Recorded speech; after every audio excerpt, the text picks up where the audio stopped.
வணக்கம் நண்பர்களே. இன்னைக்கு நம்முடைய பதிவில் எதை பற்றி பார்க்க போகிறோன்னா, முருகப்பெருமானுக்கு உகந்த தைப்பூசம் நிறைவடைந்த பிறகு பார்த்தீங்கன்னா வரக்கூடிய ஒரு சிறப்பான நாள்னா தேய்பிரை சஷ்டி. இந்த நாளில் பார்த்தீங்கன்னா விரதம் இருந்து வழிபட்டாலே உங்களுக்கான நற்பலன்கள் உண்டுங்க. அதுவும் இந்த தேய்பிரை சஷ்டி பார்த்தீங்கன்னா வழிபட்டாலே நீண்ட கால வேண்டுதல்களும் நிறைவேறக்கூடிய சிறப்பான நாளாக மாறப்போகுது. அதனால் இந்த நாளில் அதிகாலை எழுந்து நீராடி வீட்டிலேயே முருகனுக்கு நெய் விளக்கேற்றி கந்த சஷ்டி கவசம், சண்முக கவசம் பாராயணம் செய்து வாழைப்பழங்களையும் நெய்வேத்தியமாக படைத்து வழிபட்டா சகல சம்பத்துகளும் உண்டாகும். அதன்படி இந்த சஷ்டி தினத்தில் எந்த முறையில் வழிபடணும், விரதம் இருக்கக்கூடிய முறை என்னன்னு தெரிஞ்சுக்கலாங்க. மேலும் நீங்கள் புதியவராக இருந்தீங்கன்னா மறக்காமல் நம்ம சேனலை சப்ஸ்கிரைப் பண்ணிவிட்டு கூடவே இருக்க பெல் பட்டனை கிளிக் பண்ணிக்கோங்க.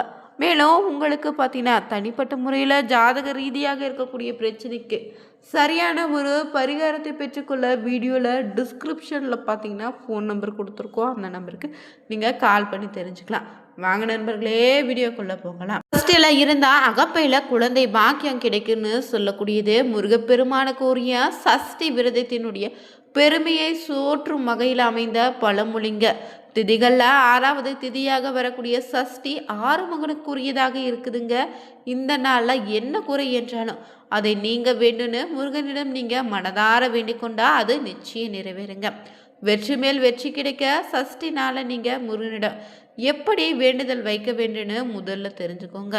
சஷ்டி நாளே முருகப்பெருமானுக்குரிய திதிங்க. பொதுவாகவே முருகப்பெருமானுக்கு வார விரதம், நட்சத்திர விரதம், திதி விரதம்னு 3 வகையான விரதம் இருக்கலாம். வார விரதம்னா வாரந்தோறும் வரக்கூடிய செவ்வாய்க்கிழமை நாளில் இருப்பது.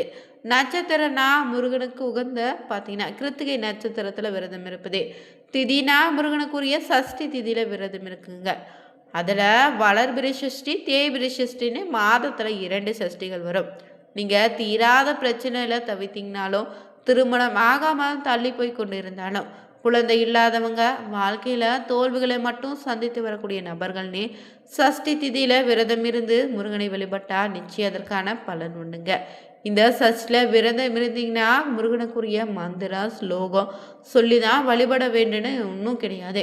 உண்மையான பக்தியோடு மனமுருகி நீங்கள் முருகான கோரிக்கை வச்சாலும் நிச்சயம் அந்த முருகப்பெருமான் பார்த்தீங்கன்னா நிறைவேற்றி தான் தருவார். அப்படிப்பட்ட நாள் தாங்க தேய்பிரை சஷ்டி என்று வீட்டில் பார்த்தீங்கன்னா குறிப்பிட்ட இந்த முறையில் விளக்கேற்றி வழிபட்டால் உங்கள் வாழ்க்கையில் தோல்வி என்பதே இனி ஏற்படாதுங்க. நீங்கள் தொட்ட காரியங்கள் அனைத்தும் வெற்றியாக மாறும். அதோடு நீங்கள் என்ன வேண்டுதலை முன்வைத்து இந்த விளக்கை ஏற்றிங்களோ அந்த வேண்டுதலும் நிச்சயம் நிறைவேறுங்க.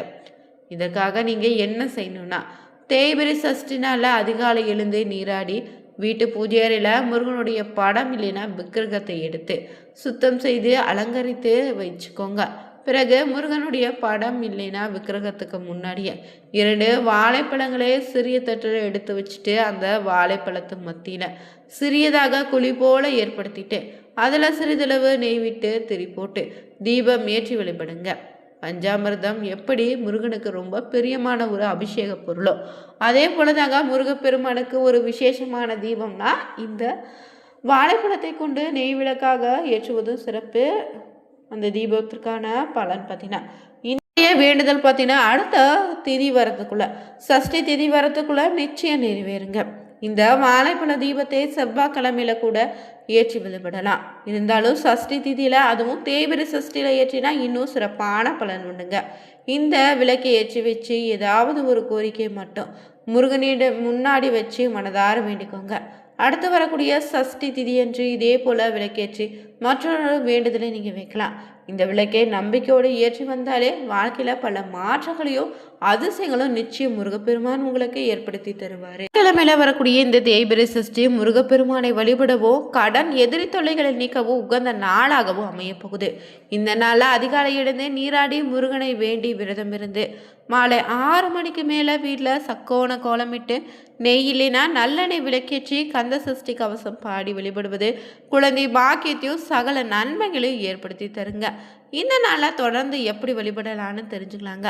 முருகப்பெருமானுடைய அருளை பெற முதன்மையான விரதம் சஷ்டி விரதம். சஷ்டியில் விரதம் இருந்தால் குழந்தை வர மட்டும் இல்லைங்க, முருகனிடம் நம்ம முன்வைக்கக்கூடிய வேண்டுதல்கள் அனைத்தும் நிறைவேறும்னு சொல்லப்படுது. இந்த நாளில் எப்படி விரதத்தை இருக்கணும், என்ன செய்தால் முருகனுடைய முழு அருளும் கிடைக்குன்னு தொடர்ந்து நம்ம பார்க்க போகிறோம்.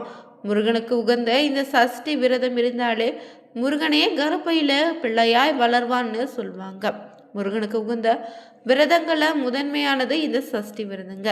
இந்த தேய்பிரை சஷ்டி நாளில் முழு நாளும் பார்த்திங்கன்னா விரதம் இருக்க முடியாதவங்க மாலையில் விளக்கேற்றி கந்த சஷ்டி கவசம் படிங்க, கவலைகள் காணாமல் போகும். கந்தன் நம் கவலைகளை தீர்த்து வைப்பார். கந்தனை நினைத்து விரதம் இருந்தால் கவலைகளும் பார்த்தீங்கன்னா பறந்தோடிடுங்க. முருகனுக்குரிய விரதம் சுக்கிரபார விரதம், கார்த்திகை விரதம், சஷ்டி விரதம். இந்த விரதங்களில் முதன்மையானது சஷ்டி விரதம் இருந்தால் துன்பங்கள் நீங்கி வேலை வாய்ப்பு பெருகும், கடன் தொல்லை நீங்கிடுங்க. இந்த நாள் அதிகாலையிலிருந்து குளிச்சு முடிச்சு வீடு முழுவதுமே இல்லைன்னா வீட்டு பூஜை அறையில் மட்டுமாவது சுத்தம் செய்த பின்னாடி பூஜை அறையில் முருகன் படத்திற்கு முன்னாடி நீங்கள் தீபம் ஏற்றி தூபங்களை காட்டி பால் பழம் நெய்வேத்தியம் செய்து காலையிலிருந்து சாப்பிடாமல் பூஜை அறையில் கந்த சஷ்டி கவசம், கந்தகுரு கவசம் படிக்கலாம். வேலை காரணமாக வெளியில் செல்லக்கூடிய நபராக இருந்தீங்கன்னா ஓ முருகா என்று மனதிற்குள்ள ஜபித்தபடியே தங்களுடைய வேலையில் நீங்கள் ஈடுபடலாங்க. இந்த விரதம் இருந்தீங்கன்னா மாமிசம் மட்டும் சாப்பிடாதீங்க. நல்லதை நினைத்து நல்லதை மட்டும்தான் பேச வேண்டும். நல்ல உடல்நிலை கொண்டவங்க முடிந்தால் 3 வேளையும் சாப்பிடாம இருங்க. இல்லாவிட்டால் 1 இல்லைன்னா 2 வேளை உணவு உட்கொண்டு மேற்கொள்ளலாம். வயதானவங்க, கர்ப்பிணி பெண் 3 வேளையும் நீங்கள் உணவு எடுத்துக்கொண்டு கூட கந்த சஷ்டி கவசம் சொல்லி இந்த விரதத்தை மேற்கொள்ளலாங்க. கந்த சஷ்டி தினத்தன்று குழந்தையில்லா பெண்கள் விரதம் இருந்தீங்கன்னா உடலில் இருக்கக்கூடிய குறைகள் நீங்கி முருகனுடைய அருளால் பெண்களுக்கு நிச்சய குழந்தை வரம் உண்டாகும். இந்த விரதத்தை மாதந்தோறும் வரக்கூடிய சஷ்டி தினத்தன்று மேற்கொண்டு வந்தால் நீண்ட நாள் நோய்களால் பாதிக்கப்பட்டவங்களுடைய உடல் ஆரோக்கியம் மேம்படுங்க. அந்த நோயிலிருந்து நீங்கள் படிப்படியாக பார்த்தீங்கன்னா வெளிப்படலாம். ஒரு விரதத்தை தொடர்ந்து மேற்கொள்வதால முருகப்பெருமானுடைய அருளால மிகுந்த செல்வமோ எல்லாவற்றிலும் வெற்றியடையக்கூடிய யோகமும் உண்டாகும். உண்ணா நோன்பு உடலுக்கு நல்லதுன்னு சொல்லுவாங்க. ஆன்மாவுக்கு பழத்தை தருங்க. எல்லா சமயங்களும் இதை கடைபிடித்து தான் சொல்றாங்க. கந்த சஷ்டி கவசம் இருந்தீங்கன்னா நிச்சயம் கவலைகள் தீருங்க. விரதங்களில் தேய்பிரியில் கடைபிடிக்கக்கூடிய சஷ்டி விரதம் ரொம்பவே சிறப்பான பலனை பெற்றுத்தரப்போகுது. இன்று வரக்கூடிய தேய்பிரி சஷ்டி பார்த்திங்கன்னா சனிக்கிழமையில் அமைந்திருக்கு. இந்த நாளில் பார்த்திங்கன்னா பெருமாளுக்குரிய நாளாக இருப்பதால் பெருமாளையும் வழிபட்டால் சிறப்பான பலன் உண்டுங்க.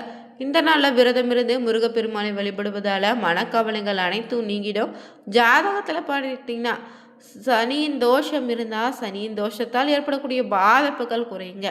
மேலும் இந்த நாளில் உங்கள் மனதிற்கு நெருக்கமான ஏதாவது ஒரு திருப்புகளையும் கந்த சஷ்டி கவசம் சொல்லிக்கொண்டே இருங்க. இது உங்கள் மனதை ஒருமுகப்படுத்தி மனதை அமைதியடைய செய்யும். தேய்பிரை சஷ்டி சனிக்கிழமையில பெருமாளுக்குரிய நாளோடு இணைந்து வந்திருப்பதால அதிகாலை எழுந்து பிரம்ம முகூர்த்த நேரத்தில் எழுந்து சுத்தபத்தமாக குளித்து முடித்த பிறகு தங்களுடைய பச்சை நிற ஆடை இருக்கும் பட்சத்தில் அந்த ஆடையை உடுத்திக்கோங்க.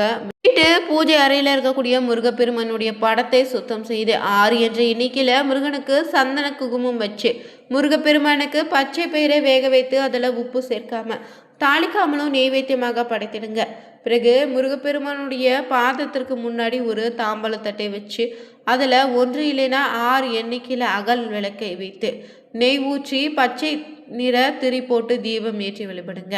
முருகப்பெருமானுக்கு இந்த நாளில் மறிக்கொழுந்து வாங்கி வந்து அலங்காரம் செய்து முருகப்பெருமானுடைய திருநாமங்களை சொல்லி மறிக்கொழுந்தால் அர்ச்சனை செய்திடுங்க. மறிக்கொழுந்து கிடைக்கலைன்னா சிவப்பு நிற மலர்களையோ செவ்வரளி பூவோ இல்லைன்னா வாசனை நிறைந்த மலர்களால் நீங்கள் பயன்படுத்திக்கலாம். முடிந்தவரை மறிக்கொழுந்தை பயன்படுத்த மறவாதீங்க. இந்த முறையில் நீங்கள் மறிக்கொழுந்தை பயன்படுத்தி அர்ச்சனை செய்ய உங்களுக்கு இருக்கக்கூடிய பிரச்சனை தீர வேண்டுன்னு வேண்டுறீங்களோ அதே கண்டிப்பான முறையில் முருகப்பெருமான் நிச்சயம் தீர்த்து வைப்பாருங்க. கடைசியாக நீங்கள் கற்பூர தீப தூப ஆராதி காட்டி வழிபாட்டை நீங்கள் நிறைவு செய்துக்கோங்க. என்றவங்க இந்த நாளில் அருகில் இருக்கக்கூடிய முருகன் கோவிலுக்கு சென்று முருகனை தரிசித்துட்டு வாங்க. மாமனுக்கு உகந்த இந்த சனிக்கிழமை நாளில் முருகனுக்கு இந்த திதியான சஷ்டி திதி வருவது உங்களுக்கு பல விதத்திலும் வாழ்க்கையில் அற்புதமான மாற்றத்தை ஏற்படுத்தி தரப்போகுது.